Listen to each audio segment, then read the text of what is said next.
Hello, hello, beautiful people. Today we're going to be talking about the law of attraction, what that is, if it has any scientific backing, and how you can use it in your everyday life. With the new year, it is a potent time to put energy toward change.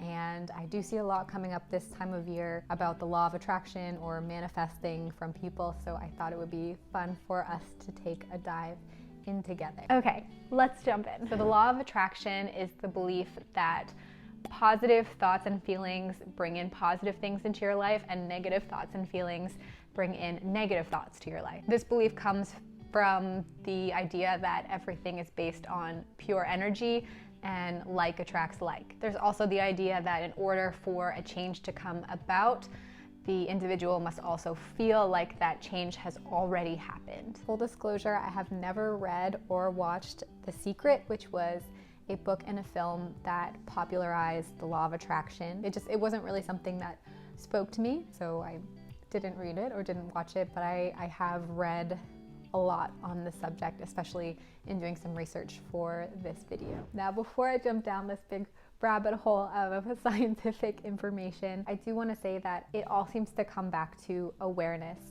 self-awareness, and awareness of the world around ourselves. And what really interests me about this practice of manifesting isn't so much about what are you going to get, it's not only what are you going to become, but what are you going to give? How can we align our life so that we are truly listening and live a fulfilled life? Anyway, let's jump in.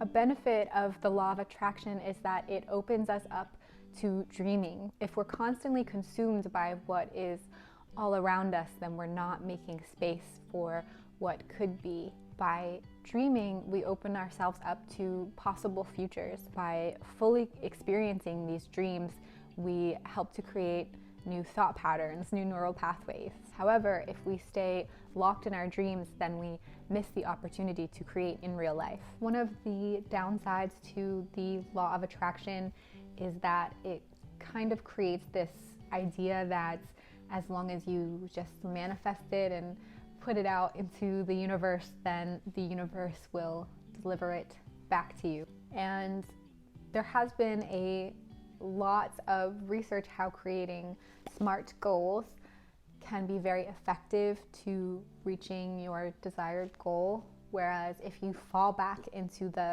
I'm just going to think it into existence, it gets you off the hook of actually putting in the work and the steps that are going to bring you to that goal. Which also brings up another interesting point about visualization.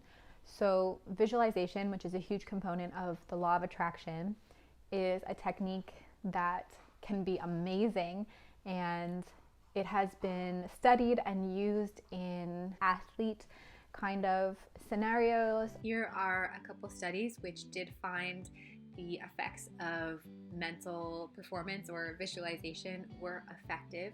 I'll link these down below if you want to look into them further.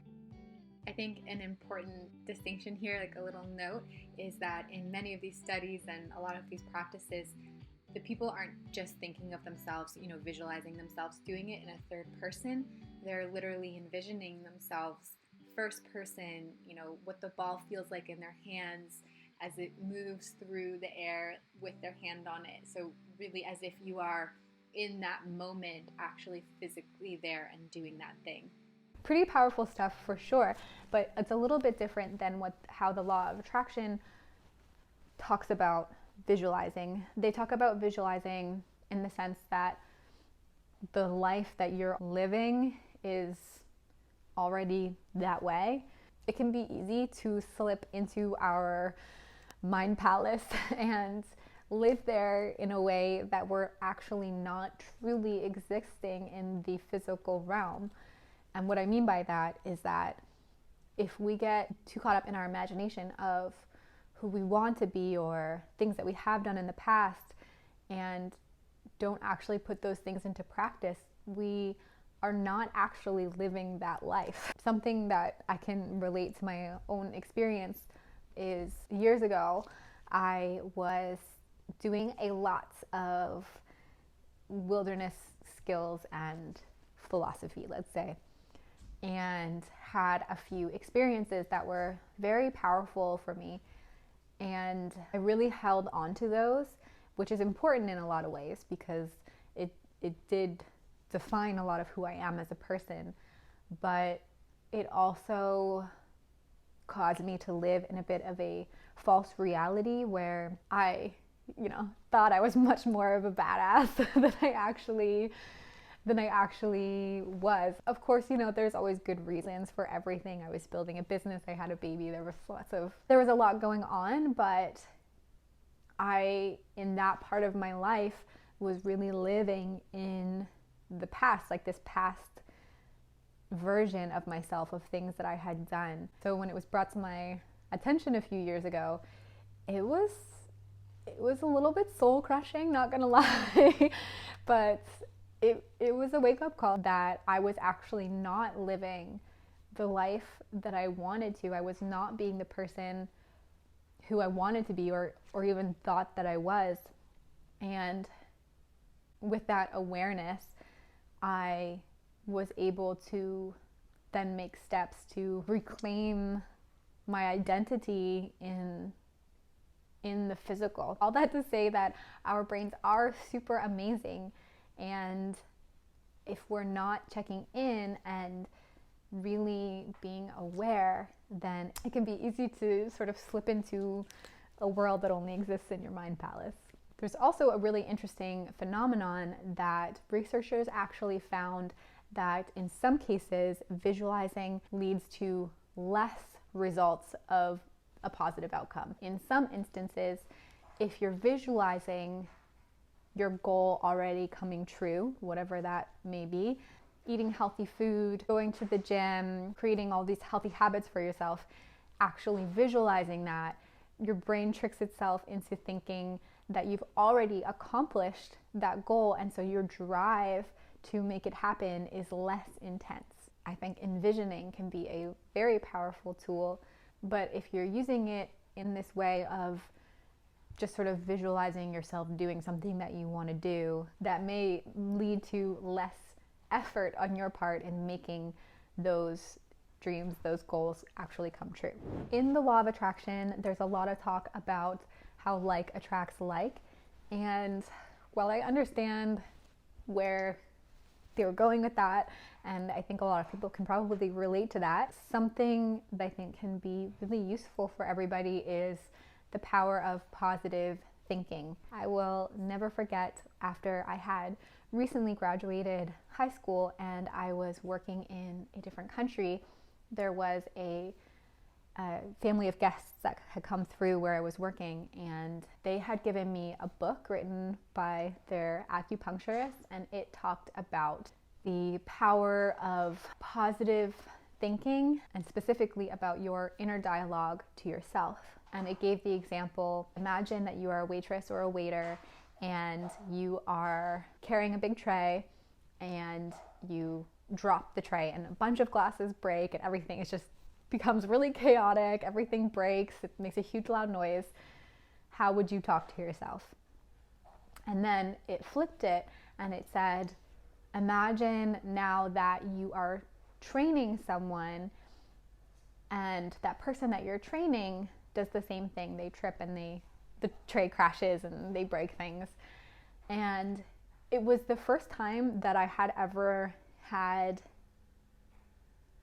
anyone show me the difference in your self-talk of how I would talk to myself versus how I would talk to somebody else. I was, when I had done, this was years ago now, but when I had done that exercise in my head, it was such a contrast. When I was the one who dropped the tray, it was very harsh, very like, oh, come on, like, ugh, name calling, all that kind of stuff, versus when it was somebody else, my reaction was, don't worry about it, it's all right, we'll get it under control. It was very very calming and soothing and comforting. And that really started me on a journey of positive thinking. There has been a lot of research in the power of positive thinking that shows that when we are thinking positively, we are more aware and open to all of the possibilities that surround us. So less about needing to attract good things to you.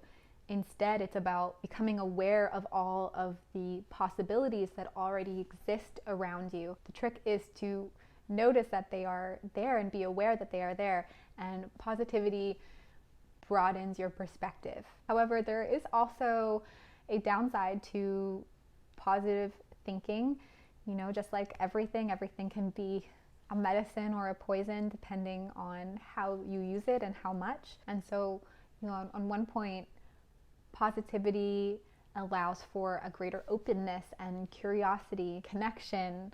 But if you go too far, then it can become too much. It can become grandiose and even potentially greedy. You can be taking risks that are potentially not wise for where you're at in your life, and it can also cause you to fail to notice certain problems or to gloss over things. I recently came across this work by Gabriella Oettingen. What she found is that the more positively people dream about the future, the better that they feel in the moment.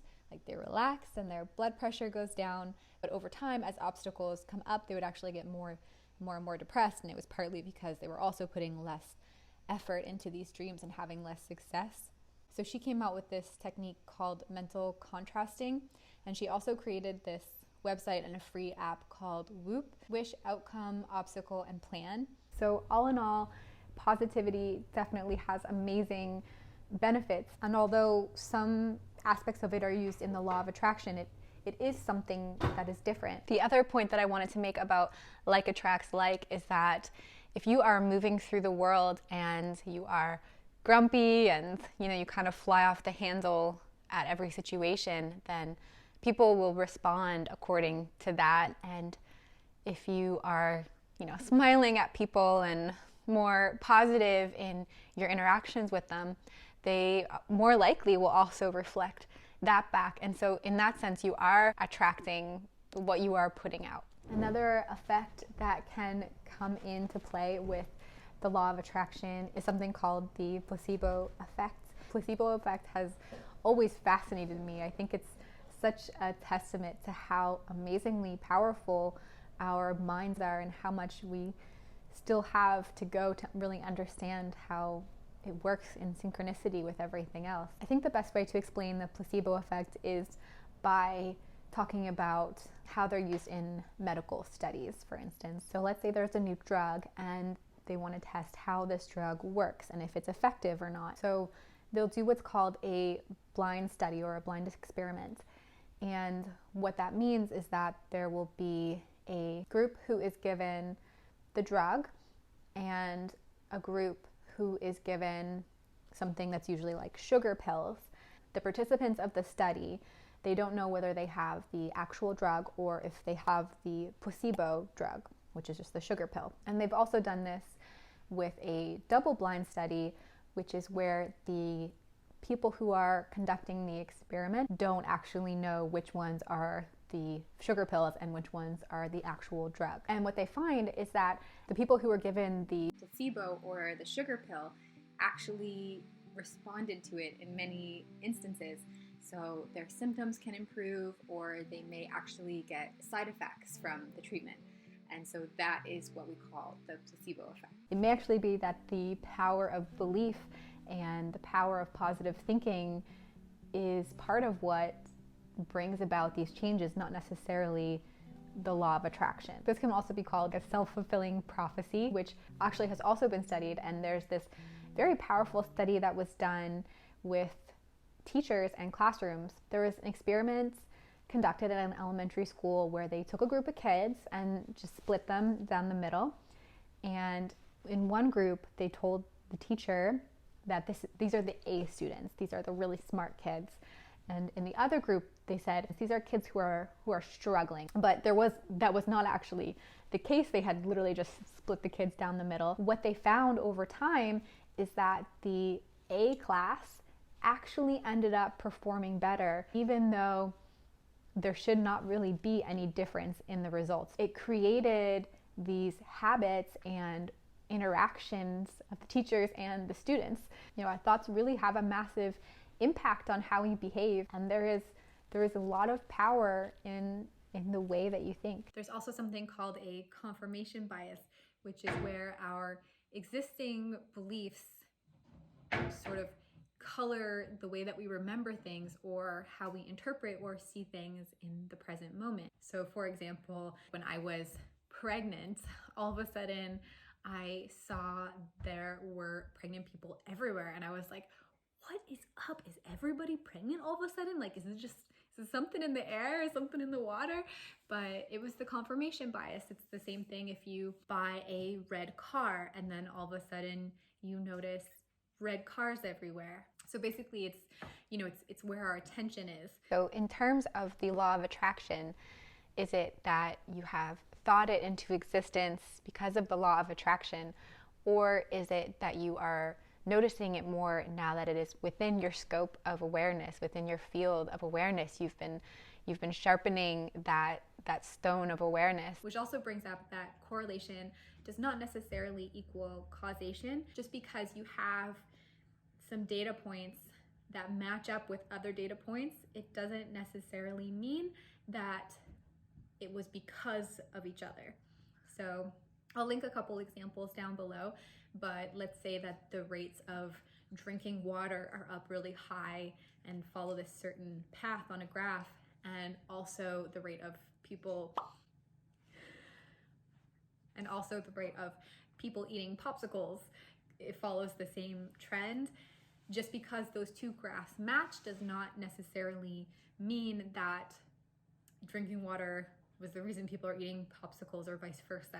So by saying that because of the law of attraction, I was able to attain this goal, this goal, this dream came to fruition, it potentially is not quite enough to say that correlation equals that causation. A lot of the evidence that is used typically is anecdotal, so it's self-reported, which, we can learn a lot from self-reported things, but it also opens up the doors for things to be sort of cherry-picked for what you want the result to be, to like create your own confirmation bias.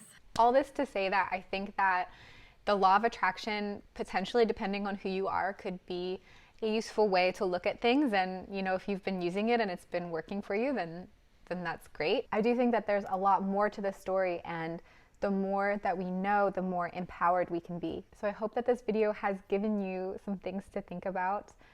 Your mind is an amazing powerhouse, and by becoming more aware of our thought patterns, of our habits, and our confirmation biases, these limiting beliefs that we tell ourselves, sometimes we get really stuck in our stories and stuck in our habits, and by bringing awareness to these things, we can make real change in our lives and also the lives of those around us. Although it's not what I would call the law of attraction, I think the belief that things will get better can really help build the momentum needed to do things differently. I think to really embody your hopes and your prayers for the world, and to be a living prayer, is very powerful. Something that I had mentioned earlier, what is our deeper purpose? Less about what we want and more about what can we give.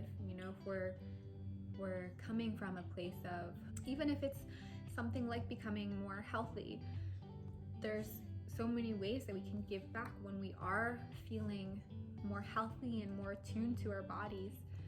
And what are those reasons for you? That's something I find really interesting. There's also been studies that show that happiness doesn't necessarily come from getting what we want. It gives us a little boost, but it's not necessarily what gives us a fulfilled, joyful life. All right, well, love to you all. I would love to hear your thoughts on the law of attraction, and if you've used it or if it's worked for you, or other practices that you have found work. I would love to hear your comments down below, and I'll talk to you next time. Bye.